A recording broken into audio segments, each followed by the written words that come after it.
पूर परिस्थितीचा सामना करण्यासाठी कोयना नदीपात्रात बोटिंगचे प्रशिक्षण। अतिवृष्टी व पूर परिस्थितीच्या काळात सामना करण्यासाठी जिल्हा आपत्ती व्यवस्थापन समितीकडून पाटणमधील स्थानिकांसह महसूल नगरपंचायतीच्या कर्मचाऱ्यांना बोटी चालवण्याबाबत येथील कोयना नदीपात्रात प्रांताधिकारी सोपान टोंपे यांच्या मार्गदर्शनाखाली तहसीलदार अनंत गुरव, नायब तहसीलदार पंडित पाटील, जिल्हा आपत्ती व्यवस्थापन अधिकारी देवीदास तमाने, एनडीआरएफ इन्स्पेक्टर SK पासवात यांच्या प्रमुख उपस्थितीत हे प्रशिक्षण पार पडले।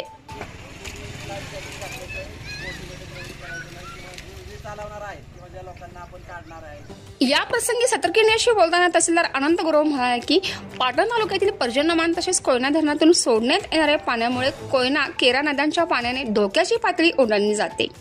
काही वेळा घराघरात पाणी सुद्धा शिरते आणि यासाठी अशा परिस्थितीत लोकांना बाहेर काढताना प्रशासकीय यंत्रणेला मोठ्या अडचणींचा सामना करावा लागतो आणि यासाठीच या प्रशिक्षणाची जास्तीत जास्त गरज भासत आहे आणि हे प्रशिक्षण अत्यावश्यक असे आहे।